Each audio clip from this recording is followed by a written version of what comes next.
안녕하세요.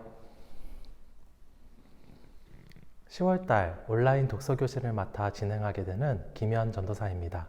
오늘부터 약 4주 동안 데이비드 폴리슨이 쓴 일상의 성화라는 책을 함께 나누어 보려고 합니다. 평범한 일상 속에서 우리는 어떻게 거룩해져 가는가? 이 책의 표지에는 이렇게 쓰여져 있습니다. 성화는요, 예수 그리스도를 믿고 구원받은 우리가 최종적이고 궁극적인 하나님 나라에 들어갈 때까지 끊임없이 거룩하여지는 과정이라고 할 수 있습니다.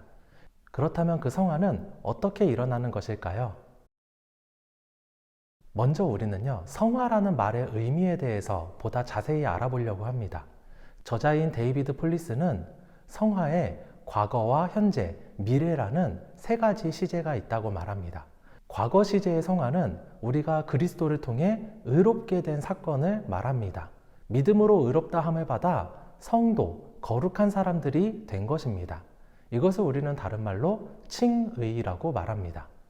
미래 시제 같은 경우는요, 우리가 하나님의 영광에 직접 참여하고 구원이 완성되는 것을 의미합니다. 구원의 서정에서는 영화라고 부릅니다. 마지막 남은 성화는요, 현재 시제의 성화인데요. 현재 우리는 점점 더 거룩하여져 갑니다. 우리의 전생애에 걸쳐서 점진적으로 하나님께서는 우리가 그리스도를 닮아가도록 만들어가고 계십니다.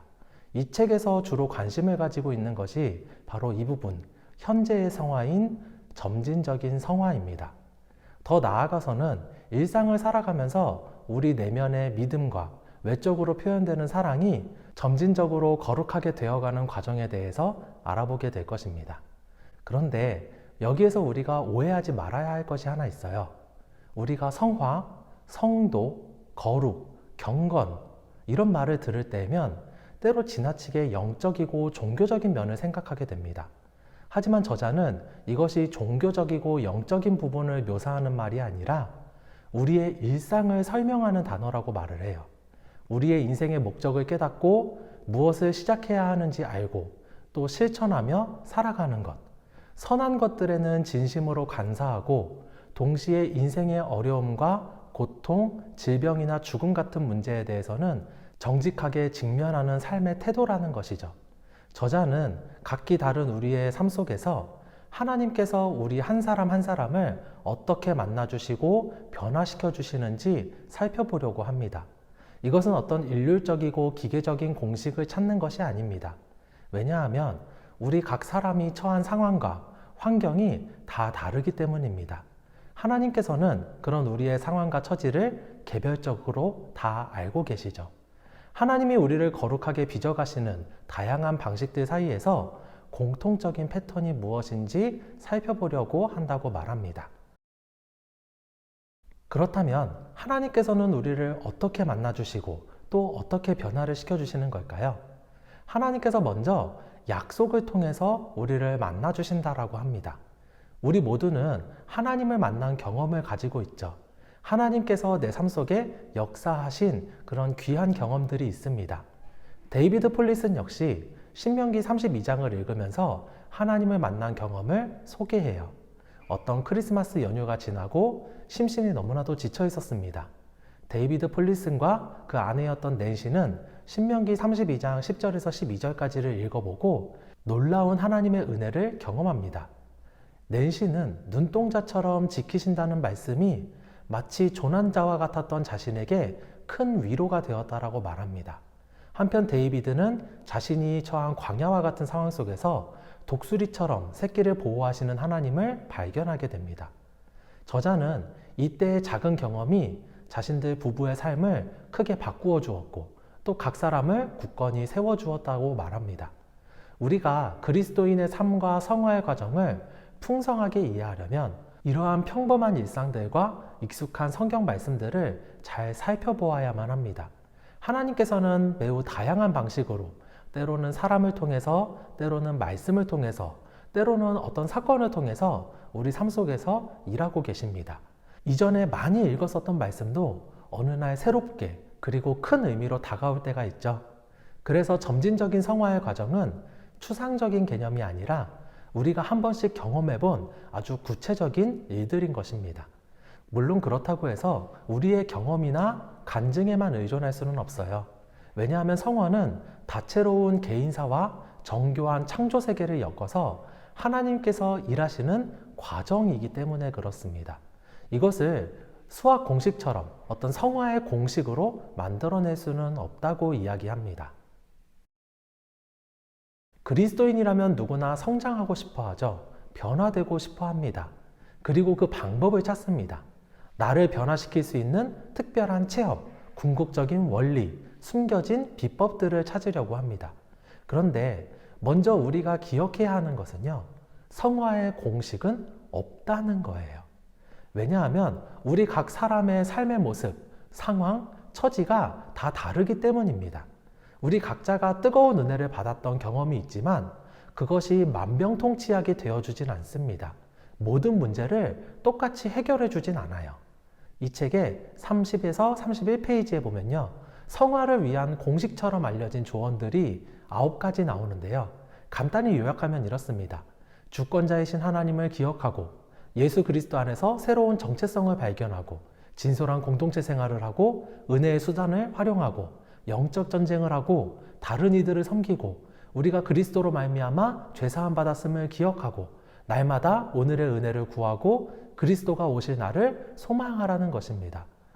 이러한 것들 하나하나가 다 중요하고 귀한 말씀이죠.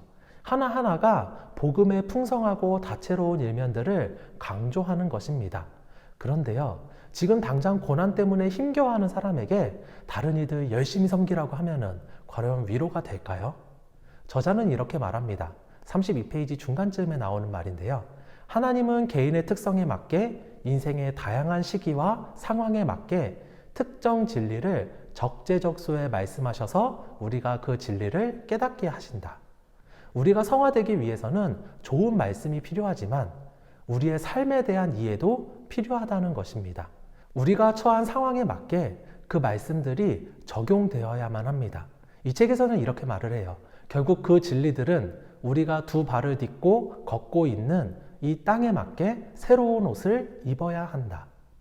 성경에 나오는 이야기들이 단순히 과거의 사건으로만 머무르는 것이 아니라 우리의 구체적인 삶 속에 우리가 처한 문제들 속에 적용이 되어야 한다는 말이죠. 그러면 우리는 이 말씀들을 어떻게 우리 삶 속에 적용할 수 있을까요? 몇 가지를 책에서 이야기하고 있는데요. 성경이 우리가 속한 현재 상황 속에서 어떻게 말씀하시는지를 이해해야 한다고 해요. 또 우리의 삶을 보다 잘 이해하기 위해서 주님의 임재가 필요하다고 말합니다. 다른 사람들의 이야기에 귀 기울이고 그 이야기로부터 배워야 합니다. 하나님의 창조 세계를 잘 이해해야 합니다. 우리가 살고 있는 시대를 통찰하고 스스로를 정직하게 들여다보아야 합니다. 믿음과 사랑이 삶에서 표현되고 체화되어야만 합니다. 또 우리 삶의 다양한 영역에 빛을 비춰줄 지혜도 필요하대요. 다시 말하면 성화라고 하는 것이 쉽고 간단한 것이 아니라는 거예요. 우리의 삶이 복잡하고 어려운 만큼 이것만 하면 성화가 돼 하고 간단하게 말할 수 없다는 것입니다. 저자는요, 망병통치약처럼 사용된 조언들 중에서 이것을 소개합니다. 우리가 예수 그리스도의 십자가 사건에 의해 의롭게 되었다는 것을 지속적으로 그리고 새롭게 기억하는 믿음으로 성화된다. 물론 예수님의 십자가 사건은 우리 구원의 주춧돌입니다. 예수님의 십자가, 칭의 없이는 구원도 없고 성화도 없을 거예요. 하지만 주춧돌을 세웠다고 해서 집이 완성되는 것은 아니잖아요. 십자가 사건은 너무나도 중요하지만 십자가 사건만 끊임없이 되풀이하고 외운다고 해서 자연스럽게 성화가 일어나는 것은 아니라는 것입니다. 그러면 성화는 어떻게 일어나는 것일까요? 이것에 대해서는 다음 시간에 좀 더 구체적으로 알아보도록 하고요. 오늘은 성화의 전제 조건에 대해서 기억했으면 좋겠습니다. 저자는 점진적인 성화가 일어나려면 3가지 일이 선행되어야 한다고 말합니다. 첫째, 성부 하나님이 하나님과 우리 사이에 깨어진 관계를 회복하기 위한 역사를 주권적으로 시작하셔야 한다. 우리를 구원하기 위한 계획을 아버지 하나님께서 수립하시는 것을 말합니다. 두 번째, 성자 예수 그리스도가 우리를 위한 구원 사역을 성취하셔야 한다. 성부 하나님이 수립하신 그 구원 계획을 성자 하나님이신 예수님이 실행하시고 성취하시는 것입니다. 3년간의 공생애와 십자가에서 죽으심, 부활로 이루어지는 것이죠.